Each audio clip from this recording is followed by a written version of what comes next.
I looked at my calendar this morning and I realized that there are only 17 days left before the round one deadline of Harvard, Columbia, Wharton, and many other schools that follow shortly thereafter. And I kind of started to freak out, probably like you are. So I'm back. I'm here. I'm going to be publishing MBA Monday every week. But I also have a special surprise in store for you, so stay until the end to find out what that is. Today, I'm going to be telling you the 7 things you need to do to sprint and hit those round one deadlines if you've been working towards the round one deadlines.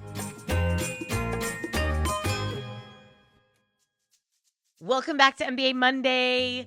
In case you forgot, I'm Angela. I'm your MBA guardian angel. I've been gone for a while, working on some really big projects.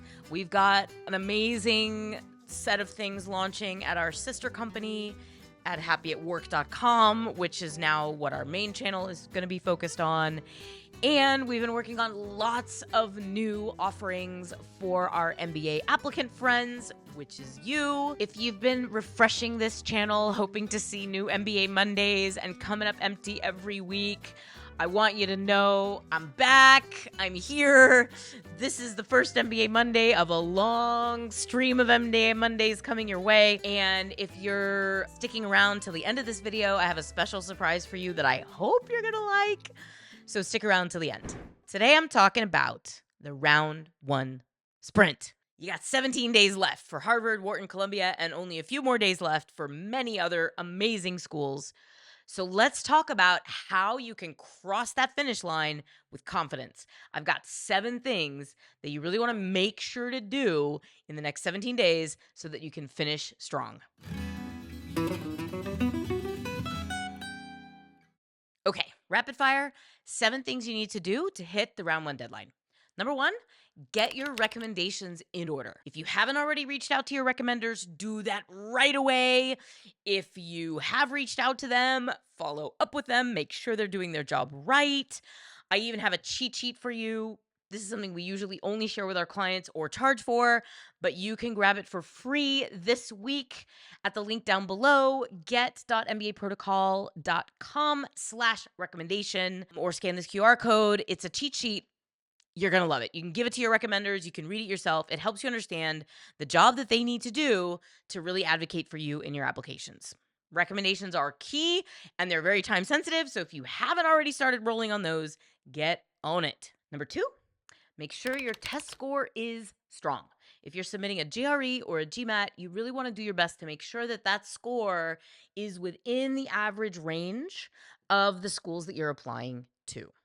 In my next video, I'm going to tell you how to know if you should really submit in round 1 or if you should maybe wait until round 2. But for now, if you go to mbamo.com and enter all of your information for your favorite school, the link is down below, and you can also scan this QR code, you'll get a free 20-page report that will tell you how your candidacy stacks up against the schools you're targeting.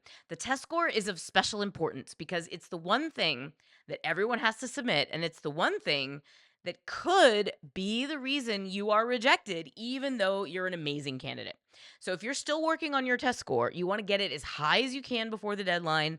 And if you already have your test score and you're happy with it, make sure that you're ready to report the test score to the schools that you're applying to. So you got to go back to ETS or GMAC.com and make sure that you're sending the scores, not really sending, but that's what they call it, to the schools in question. Get the test score in order, and I'll tell you next week if you should really think about waiting. Number 3, get that resume in order. Now, all the things I'm talking about today, the resume is the one thing where if you had to cut a corner, and I hate the idea of cutting corners, but if you had to cut a corner, you could do it on the resume because there are short answers online, there are essays, there are recommendations, there are lots of information where you are showing the school what you've achieved, how your career has progressed. The resume ideally should do that, but if you're short on time, make sure the resume is formatted cleanly, fits to one page, and has all of your primary achievements since you started university on the page in a way that's organized, complete, and easy to follow. I would love it if you would perfect those bullets And if you want to perfect those bullets and you want my input, I'm going to tell you at the end of this video how you can get my input on your resume bullets. But that's one thing that I would say is your low priority if you're sprinting for round one, because your essays, priority number 4, take a lot more time and energy. You have to iterate on your essays. You have to reach a point where you really love what you're saying. And for most people, good writing is essentially rewriting. That means you're going to need to go through a few drafts. So if you're watching this video and you've got 17 days left to submit your Wharton application and you haven't started on your essays, start on the essays right now. 2 tips to make essay writing easier if you're trying to cram it in. Number 1, answer the question directly. There are a lot of different ways to approach essay questions and finding your best answers. The simplest way is just to look at the question and authentically answer it. Do it stream of consciousness. And tip number 2 is to write the way you speak. If you write something and then you go to read it out loud to a friend and it feels awkward, you've done it in a complicated and unnecessarily esoteric way. The best way to write these essays is to write simply, directly, and really in your own voice. Use those 2 tips to make essay writing a little bit easier if you're trying to cram in the essays in the next 17 days. Point number 5 and number 6 are related. This is make sure that your career game plan is tight. And part of your career game plan is number 6, school research. It's really, really important that you submit a set of goals that is going to convince the admissions committee that not only do you need an MBA, are you prepared for an MBA, are you going to benefit from an MBA after you graduate, but that you are qualified and ready to get a job post MBA. In 2025, this is the part of the application that is the most important to get right more than ever before. Because of the way the world is right now, post-MBA employment is as unstable as it's ever been. Schools do not want to produce unemployed graduates, so they are going to scrutinize your application to make sure that you know what you're getting into, that you have a plan, and that you can actually get the job that you say you want. 4 tips, including school research, to prepare your career game plan. Number 1, make sure you have a long-term vision that inspires you. Just spend an afternoon dreaming. What do you want your life to look like in 10 years? Write it all down. That's your long-term vision. Number 2, you need to have a post-MBA goal that's credible given your background and that moves you closer to that long-term vision. This means if you're trying to make a move, you're trying to change industries, you're trying to change functions, or you're trying to change geographies, it's probably good to do at most 2 of those and not all 3. And if you can manage doing just one of them, that would be ideal. So if you're working in the tech industry in marketing right now in the US, a safe post MBA goal is working in the tech industry in finance post MBA, or working in marketing in a consumer goods company, changing industries but not function, again, in the US. Be conservative in your short-term goal. Schools are going to pay very close attention to this year. They always watch it, but this year it's going to be more important than ever. Tip number 3, make sure that at least one of those 2 things, the long-term vision or the short-term goal, requires an MBA or at least really benefits from an MBA. By the way, if you want a tool that will help you research post-MBA goals, who hires from all the schools that you're applying to, go to the link down below and also on the screen right now. In-depth, super awesome MBA career placement report. It's 120 pages of really in-depth analysis on the top schools, where their graduates went in last year's graduating class, and what jobs you can actually expect to get. If you use that to help target your post-MBA goals, you will be taking a very valuable and conservative approach. It's a free resource. Please go grab it. And then the 4th thing to do in your career game plan is to research schools extensively. Do not cut corners on school research. get.mbaprotocol.com/research. This is our school research template. It's basically all the things that you need to know about a given school. You can conduct this research however you like, but if you follow our template, you know exactly what information you need to show the school that you know who they are, that you really want to go there, and that they're one of your top choices, if not your very top choice.